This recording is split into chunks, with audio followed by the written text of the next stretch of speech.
Hello friends, welcome to Vishnu IAS academy. So as యూజువల్గా మనం Hindu news paper కానీ Indian express news paper సంబంధించి ఏదైనా ఇంపార్టెంట్ టాపిక్స్ని అనాలిసిస్ చేయడం లేదా కరెంట్ బర్నింగ్ టాపిక్స్ ఏదైతే ఉన్నాయో వాటి మీద ఫోకస్ చేయడం జరుగుతూ ఉంది. సో ఈరోజు ఈ వీడియోలో మనం బంగ్లాదేశ్లో రీసెంట్గా జరుగుతున్న ఈవెంట్స్, అంటే బంగ్లాదేశ్ ప్రైమ్ మినిస్టర్ షేక్ హసీనా తన కంట్రీ నుంచి వెళ్ళిపోవడం, సో అక్కడ జరుగుతున్న ప్రొటెస్ట్లు కానీ, సో అసలు బంగ్లాదేశ్లో ఏం జరుగుతుంది, వీటి మీద ఆల్రెడీ ఒక వీడియో చేసాం. అంటే బంగ్లాదేశ్లో రిజర్వేషన్ సిస్టమ్ ఒక రీజన్ అని. So what actually happening in Bangladesh అనే దాని మీద ఈ వీడియో మనం చేయబోతున్నాం. సో మనకి చాలా కంటిన్యూస్గా ఎన్నో ఆర్టికల్స్ మనకు హిందూ న్యూస్ పేపర్లో కానీ ఇండియన్ ఎక్స్ప్రెస్ న్యూస్ పేపర్లో మనకు రెగ్యులర్గా వస్తూ ఉంది. సో ఇక్కడ చూస్తే ఈ ఆర్టికల్ క్లిప్లో Hasina quits, flees Bangladesh, lands in India as protesters surge. ఇది మనకు హిందూ న్యూస్ పేపర్లో వచ్చినటువంటి ఒక క్లిప్. ఇప్పుడు ఇంకా మీరు చూస్తే violence over job quota, indefinite curfew imposed, 95 killed, hundreds injured as renewed anti-government protests sweep Bangladesh. So ఇది మనకు బంగ్లాదేశ్ రిలేటెడ్గా ఒక న్యూస్ పేపర్లో వచ్చినటువంటి క్లిప్. సో ఇక్కడ ఇంకొక ఆర్టికల్ చూస్తే Bangladesh parliament dissolved, Yunus proposed as interim leader. So ఇది మొత్తం బంగ్లాదేశ్ రిలేటెడ్ ఆర్టికల్. సో వీటన్నిటి సంబంధించి మనం ఒక వీడియో చేసేద్దాం. సో అసలు బంగ్లాదేశ్ సంబంధించి మనం కొన్ని పాయింట్స్ మాట్లాడాలి. సో సౌత్ ఏషియాలోనే Bangladesh has achieved economic prosperity or economic miracle. So south ఏషియాలోనే Bangladesh is known for its achievement in terms of economic sector. So economic ప్రాస్పరిటీని, ఒక ఎకనామిక్ మిరాకిల్ని అచీవ్ చేసింది బంగ్లాదేశ్. సో నేను ఇప్పుడు economic prosperity, economic miracle achieve చేసింది అంటే కొన్ని పాయింట్స్ మనం ఖచ్చితంగా బంగ్లాదేశ్ గురించి చాలా గొప్పగా చెప్పుకోవాలి. సో ఆ పాయింట్స్లో ఫస్ట్ పాయింట్ ఏంటంటే, సో బంగ్లాదేశ్లో మనకి జనరల్గా కొన్ని ఎంఎఫ్ఐస్ ఉన్నాయి. ఎంఎఫ్ఐస్ అంటే మైక్రో ఫైనాన్స్ ఇన్స్టిట్యూషన్స్. సో గ్రామీణ బ్యాంక్ అని ఇప్పుడు ఎవరైతే మహమ్మద్ యూనస్ ఇతను ఇంటరిమ్ లీడర్గా యాక్ట్ చేస్తున్నాడో, ఇతను 1970s ఆ టైంలో ఒక గ్రామీణ బ్యాంక్ ఎస్టాబ్లిష్ చేసి తద్వారా ప్రజలకి లోన్స్ ఇవ్వడం వితౌట్ ఎనీ కొలేటరల్ ఇలా జరుగుతూ ఉంది. ఈ మైక్రో ఫైనాన్స్ ఇన్స్టిట్యూషన్స్ వల్ల ఆల్మోస్ట్ బంగ్లాదేశ్లో ఫినాన్షియల్ సిస్టమ్ చాలా రోబస్ట్గా తయారయ్యి ఎంతోమందికి ఎంప్లాయ్మెంట్ కానీ ఒక ఎకనామికల్ గ్రోత్ ఇంజిన్స్గా ఈ యొక్క మైక్రో ఫైనాన్షియల్ ఇన్స్టిట్యూషన్స్ బాగా యాక్ట్ చేశాయి. ఇప్పుడు ఈ మైక్రో ఫైనాన్స్ ఇన్స్టిట్యూషన్స్ లైక్ ఈ గ్రామీణ బ్యాంక్లో ఆల్మోస్ట్ బారోవర్స్ వచ్చేసరికి 97 lakhs or 9.7 million people borrowers ఉన్నారు. ఈ 9.7 millionsలో 98% కంప్లీట్గా విమెనే బారోయర్స్. ఇలా మైక్రో ఫైనాన్స్ ఇన్స్టిట్యూషన్స్ ద్వారా ఒక ఎకనామిక్ స్ట్రాంగ్ రోబస్ట్ ఫైనాన్స్ సిస్టమ్ని క్రియేట్ చేసి ఎకనామిక్ గ్రోత్, ఎకనామిక్ డెవలప్మెంట్ని బంగ్లాదేశ్లో బాగా జరిగింది. ఇన్ఫ్యాక్ట్ ఇటువంటి మైక్రో ఫైనాన్స్ ఇన్స్టిట్యూషన్స్ వల్ల బంగ్లాదేశ్లో విమెన్ ఎంపవర్మెంట్ బాగా జరిగింది. ఇది మనం బంగ్లాదేశ్ గురించి మాట్లాడుకోవాల్సిన ఒక important point from economical perspective. ఇంకా బంగ్లాదేశ్ రిలేటెడ్గా మనం ఏమైనా పాయింట్స్ చూస్తే, సో ఇప్పుడు మీరు ఆ గ్రామీణ బ్యాంక్ సంబంధించి ఇక్కడ చూస్తే, so bridging the financing gap for the marginalised, micro finance uplifting Bangladesh social fabric and economy. ఒక బుక్, దాని యొక్క టైటిలే ఇలా పెట్టారన్నట్లు. సో ఇలా మనకు మైక్రో ఫైనాన్స్ ఇన్స్టిట్యూషన్స్ అనేవి చాలా కీ రోల్ ప్లే చేశాయి బంగ్లాదేశ్ యొక్క ఎకనామిక్ డెవలప్మెంట్లో. ఇంకా లాస్ట్ డికేడ్లో అంటే 2011 to 2021 ఈ లాస్ట్ డికేడ్లో బంగ్లాదేశ్లో యావరేజ్గా 7.7% జీడిపి గ్రోత్ రేట్ జరిగింది. So 7% an an average economic growth rate ఒక డికేడ్లో జరగడం అంటే ఆ ఎకానమీ ఎంత హై లెవెల్లో పర్ఫామ్ చేస్తుందో వీఆర్ ఏబుల్ టు అండర్స్టాండ్. ఇది కూడా మనం బంగ్లాదేశ్ సంబంధించి మాట్లాడుకోవాల్సిన సెకండ్ ఇంపార్టెంట్ పాయింట్. ఇంకా బంగ్లాదేశ్ గురించి ఆ బంగ్లాదేశ్ పర్ఫామ్ చేసినటువంటి ఎకనామిక్ మిరాకిల్స్ మనం చూస్తే, బంగ్లాదేశ్ యొక్క per capital income $2,650 and this per capital income is higher than India. India కన్నా పర్ క్యాపిటల్ ఇన్కమ్ బంగ్లాదేశ్దే ఎక్కువ ఉంది. సో ఇది కూడా ఒక economical achievement for Bangladesh. So చాలా యునైటెడ్ నేషన్స్ రిపోర్ట్స్ మనం చూస్తే బంగ్లాదేశ్లో 25 మిలియన్ పీపుల్ని పావర్టీ నుంచి బయటికి తీసుకొచ్చారనేది కూడా చాలా రిపోర్ట్స్ చెప్తా ఉన్నాయి. ఇంకా బంగ్లాదేశ్ సంబంధించి హ్యూమన్ డెవలప్మెంట్ ఇండికేటర్స్లో కానీ అసలు వాళ్ళు చాలా ఫార్వర్డ్గా ఉన్నారు. ఇలా వాళ్ళు ఎకనామికల్గా చాలా highest development indicators, human development indicators ఇవన్నిట్లో చాలా బెస్ట్ పర్ఫార్మింగ్ కంట్రీగా బంగ్లాదేశ్ ఒక సౌత్ ఏషియాలో ఉంది. ఇది మనకు బంగ్లాదేశ్ సంబంధించి కొన్ని ఇంపార్టెంట్ అచీవ్డ్ పాయింట్స్ అన్నట్టు. సో ఇలా ఒక economical prosperity, economical miracle create చేసినటువంటి బంగ్లాదేశ్ లాంటి కంట్రీలో ఇప్పుడు మనం పొలిటికల్ టర్మాయిల్ చూడాల్సి వస్తూ ఉంది. సో రాజకీయ సంక్షోభం అంటాం, పొలిటికల్ క్రైసిస్ చూడాల్సి వస్తూ ఉంది. అసలు what exactly the factors which has created political turmoil in Bangladesh అనేది we have to discuss.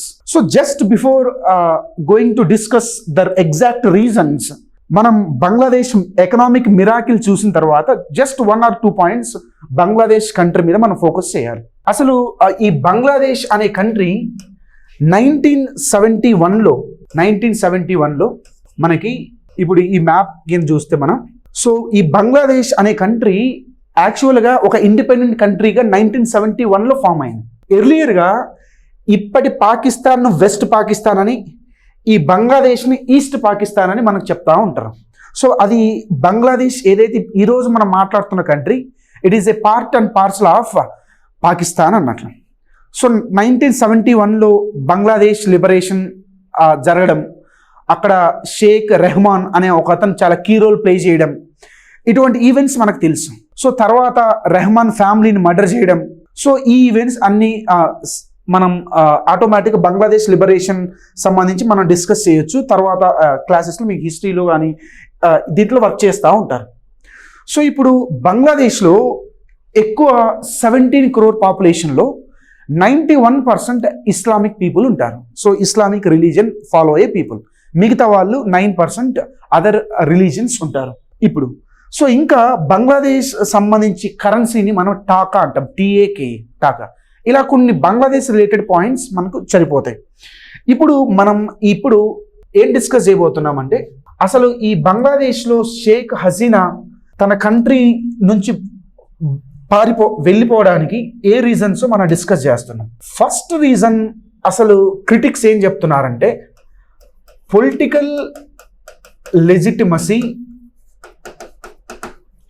Is missing in Bangladesh అని ఫస్ట్ పాయింట్ చెప్తా ఉంటారు క్రిటిక్స్.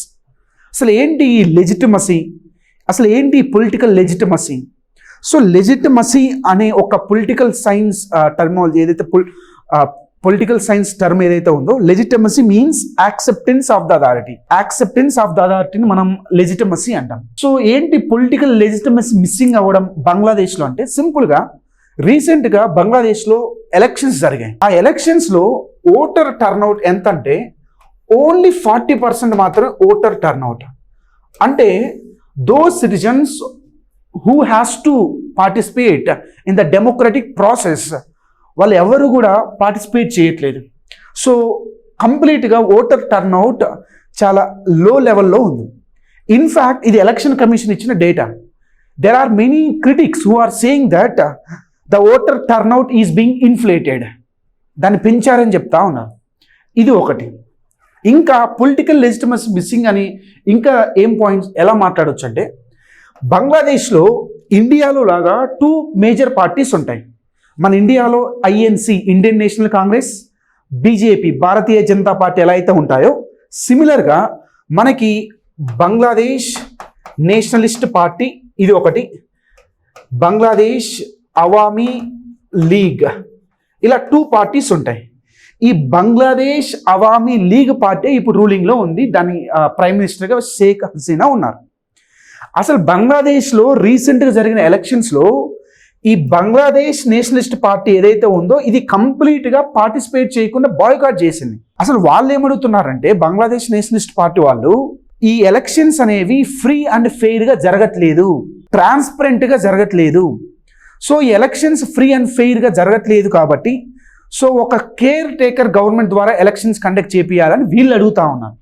కానీ రూలింగ్ గవర్నమెంట్ ఏదైతే ఉందో బంగ్లాదేశ్ అవామీ లీగ్ పార్టీ వాళ్ళు దానికి యాక్సెప్ట్ చేయకపోవడం వల్ల వీళ్ళు బాయ్కాట్ చేశారు. ఇన్ఫ్యాక్ట్ బంగ్లాదేశ్ ఎలక్షన్స్లో లార్జ్ స్కేల్ రిగ్గింగ్ జరుగుతూ ఉంది. Large scale rigging. ఇంకా బంగ్లాదేశ్లో ఎక్స్ట్రా జ్యుడిషియల్ కిల్లింగ్స్ కానీ లేదా ఈ అపోజిషన్ పార్టీ లీడర్స్ని సప్రెస్ చేయడం కానీ, so freedom of speech and expression లేకుండా చేయడం కానీ, సో ఇలా కంప్లీట్గా బంగ్లాదేశ్ అనే కంట్రీలో పొలిటికల్ లెజిటమసీ మిస్ అయిపోయింది. ఈ పాయింట్స్ ద్వారా మనం చెప్పేయచ్చు.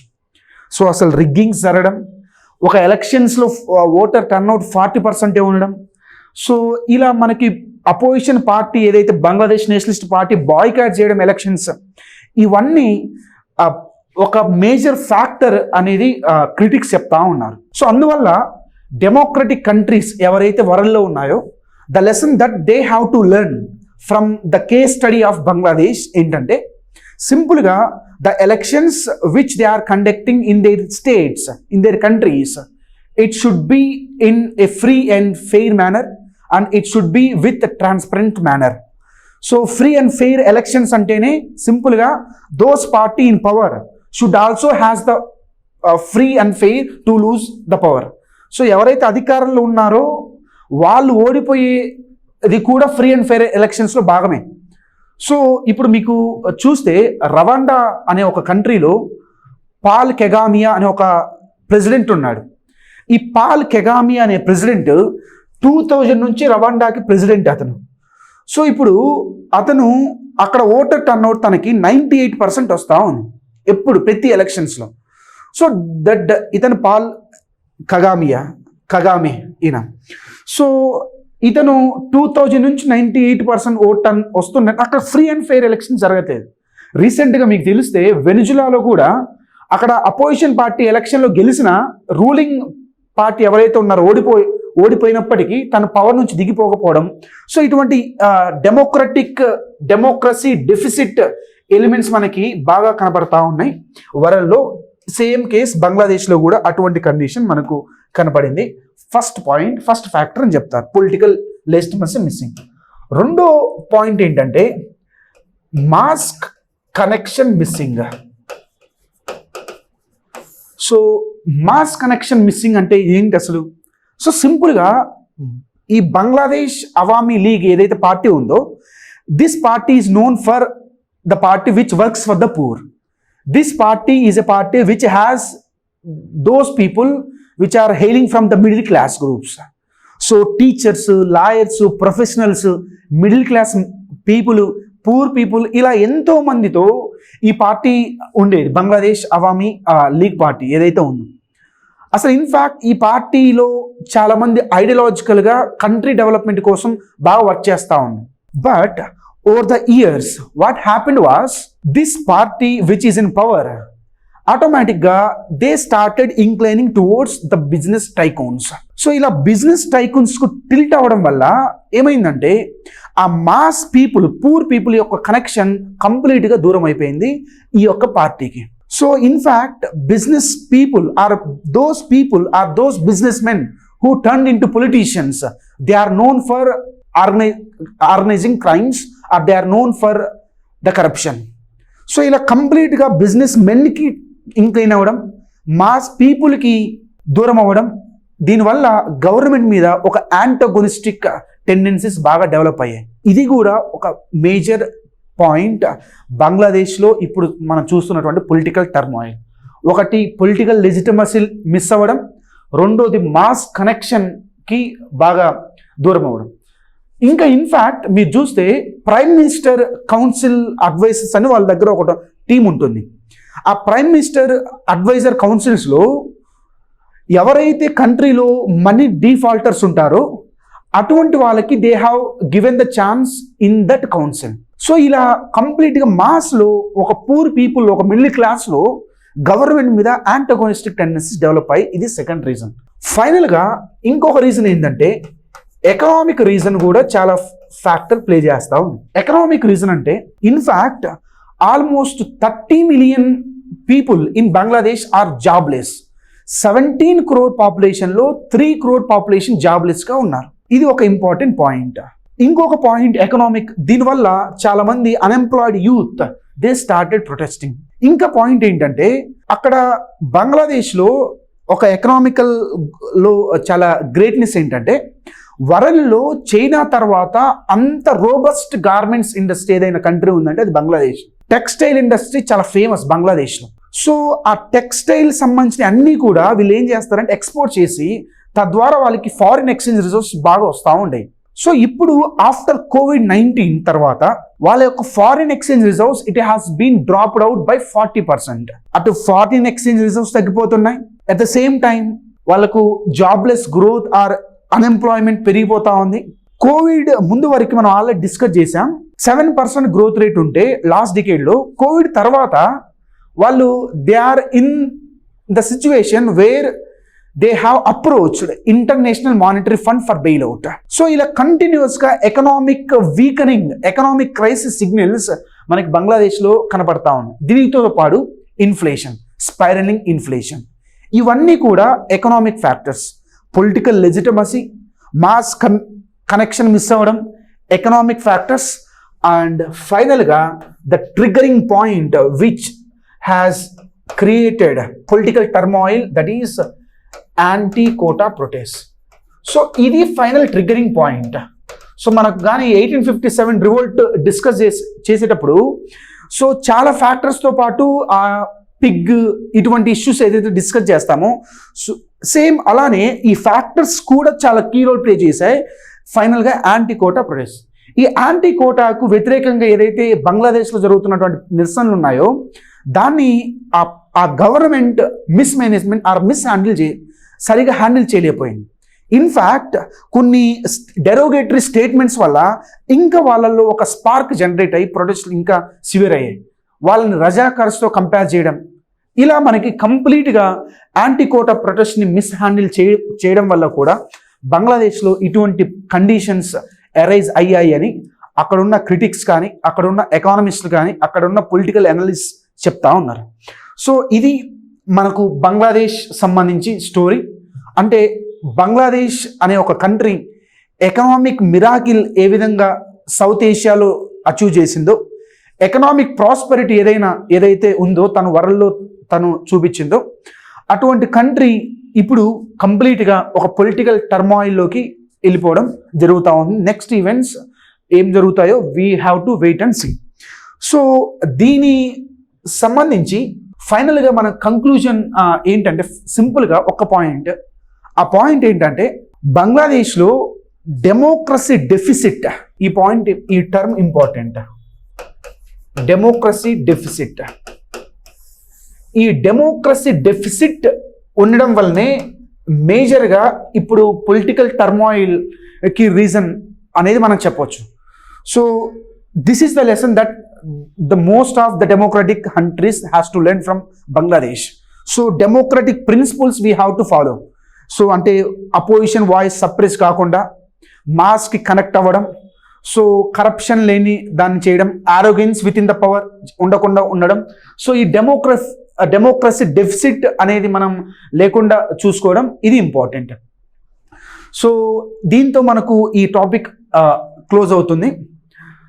సో ఒకవేళ మెయిన్స్లో ఇది మనకు general studies paper two international రిలేషన్స్లో అడిగే ఛాన్సెస్ ఎక్కువ ఉంది. సో ఏమని రాయొచ్చు అంటే examine the democracy deficit within Bangladesh, or సింపుల్గా state the reasons for the political turmoil within the Bangladesh అని కానీ. సో అప్పుడు మీరు డెమోక్రసీ డెఫిసిట్ సంబంధించిన పాయింట్స్ కానీ ఇప్పుడు మనం డిస్కస్ చేసిన పాయింట్స్ని వీ హ్యావ్ టు రైట్ అనేది we have to keep in mind. So మీరు ఇక్కడ చూస్తే గ్రామీణ్ బ్యాంక్ ద్వారా విమెన్ ఎంతమంది బెనిఫిట్ పొందుతున్నారు అనేది ఒక చిన్న ఇమేజ్ అన్నట్టు ఇది. So this is all about the issue with regards to the Bangladesh. Thank you.